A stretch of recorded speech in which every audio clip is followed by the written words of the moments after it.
Bonjour chers frères et sœurs en Christ, que la grâce, la paix et la miséricorde de notre Seigneur Jésus-Christ vous soient abondamment multipliés. Shalom et bienvenue dans cette nouvelle vidéo de 7 minutes de pain quotidien du 19 mars 2026. Nous poursuivons notre lecture dans le livre des Actes des Apôtres chapitre 12 et nous allons lire aujourd'hui le verset 11.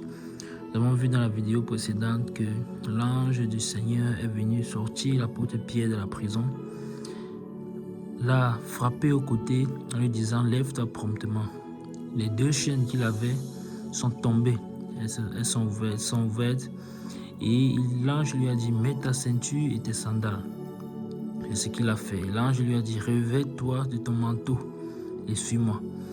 Pierre l'a également fait. Il est sorti avec l'ange et lui pensait que c'était une vision qu'il était en train de vivre, ne sachant pas que c'était la réalité. Ils ont donc traversé la première garde, parce que Pierre était gardé par plusieurs gardes. Il dormait entre deux soldats. Il y avait une première garde, une deuxième garde. Il y avait des sentinelles à l'entrée de la prison. Au total, il était gardé par 16 soldats. Et ces 16 soldats étaient positionnés aux quatre coins de la prison. Donc, cette image que nous avons encore et que nous gardons toujours, c'est-à-dire c'est Hérode qui l'a fait emprisonner de cette manière, dans le but d'empêcher que l'évangile du Seigneur soit propagé aux quatre coins du monde. Alors, l'ange est en train de sortir avec Pierre. Quand ils sont sortis de la prison, qu'est-ce qui s'est passé? Arrivé à l'entrée même d'ailleurs de la prison, de la porte de la prison, la porte s'est ouverte toute seule. Ils sont sortis, ils se sont avancés dans une rue. Et une fois qu'ils se sont avancés dans la rue, parce que la prison était hors de la ville, alors l'ange a quitté Pierre. Voilà comment nous avons fini la vidéo précédente. Et on s'est donc posé la question, quelle sera la suite? Quand Pierre va revenir à lui-même, que va-t-il dire? Alors lisons ce que le verset 11 nous déclare. Revenu à lui-même, Pierre dit, « Je vois maintenant d'une manière certaine que le Seigneur a envoyé son ange et qu'il m'a délivré de la main d'Hérode et de tout ce que le peuple juif attendait. Amen. » Merveilleux verset que je vais relire. Revenu à lui-même, Pierre dit, « Je vois maintenant d'une manière certaine que le Seigneur a envoyé son ange et qu'il m'a délivré de la main d'Hérode et de tout ce que le peuple juif attendait. Amen. » Donc, revenu à lui-même. En fait, comme je disais dans la vidéo précédente, l'apôtre Pierre ne sait pas si c'était hors de son corps ou dans son corps qu'il vivait cette expérience. Et l'apôtre Paul, lui aussi, va vivre une expérience similaire. Donc, la parole de Dieu est revenu à lui-même. Donc, il pensait que c'était une vision, mais il ne savait pas que c'était la réalité. Donc, il ne sait même pas dans quel détail il se trouve, dans quelle situation il se trouve. C'est quand il revient donc à lui-même qu'il peut constater ce qui est en train de se passer. C'est revenu à lui-même qu'il peut maintenant comprendre qu'en réalité, ce que je sais, c'est que j'étais en prison.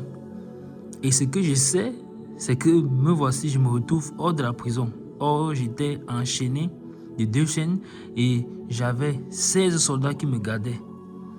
Mais je me retrouve hors de la prison et dans une rue, donc déjà même un peu loin de la prison. Il se rend donc compte que cette expérience qu'il a vécue avec l'ange était réelle. Et que, qu'est-ce qu'il déclare? Je vois maintenant d'une manière certaine. Donc ce n'est plus un songe, ce n'est plus une vision. C'est quelque chose de réel qui s'est passé. Je vois d'une manière certaine que le Seigneur a envoyé son ange. Le Seigneur a envoyé son ange et il m'a délivré de la main d'Hérode et de tout ce que le peuple attendait. Amen, amen, amen, amen. Merveilleux verset encore une fois de plus. Merveilleux verset. Donc, l'ange de l'Éternel campe tout autour de ceux qui le craignent pour les délivrer du danger. Voici donc l'apôtre Pierre qui était en danger et l'ange de l'Éternel est venu le sortir de ce danger. Le Seigneur n'a-t-il pas dit qu'il veille sur nous? Ne l'a-t-il pas dit? Il est le Dieu qui veille sur nous. Il ne sommeille ni ne dort. Il ne pouvait pas laisser que son capitaine périsse comme ça. Parce que qu'est-ce que le peuple attendait? Quand l'apôtre Pierre dit « Il m'a délivré de la main d'Hérode et de tout ce que le peuple attendait », qu'est-ce que le peuple attendait en réalité? Le peuple attendait que l'on fasse mourir l'apôtre Pierre par l'épée, comme on a fait mourir l'apôtre Jacques. Juste avant d'arrêter Pierre, c'est Jacques, l'apôtre d'abord, qui a été arrêté, le frère de Jean. Il a été arrêté, il a été mis à mort par l'épée. Et c'est ça que Hérode avait également prévu pour l'apôtre Pierre. Hérode et tout le peuple, c'est ça qu'ils attendaient. Mais ce qui a fait qu'ils mettent l'apôtre Pierre en prison, c'est que c'était les jours des pains sans levain. C'était la fête des pains sans levain, donc la Pâque. Voilà donc comment Yves avait prévu que la même chose qui s'est passée avec le Seigneur arrive également à l'apôtre Pierre. Mais le Seigneur l'a délivré. Le Seigneur l'a délivré. Il nous délivre toujours du danger. Il nous délivre toujours du danger. Ah, merveilleux. Merveilleux Seigneur. Tu es merveilleux, tu nous délivres du danger. Tu veilles sur nous, tu nous gardes. Qui est comme toi? Personne n'est comme toi. Nul n'est semblable à toi.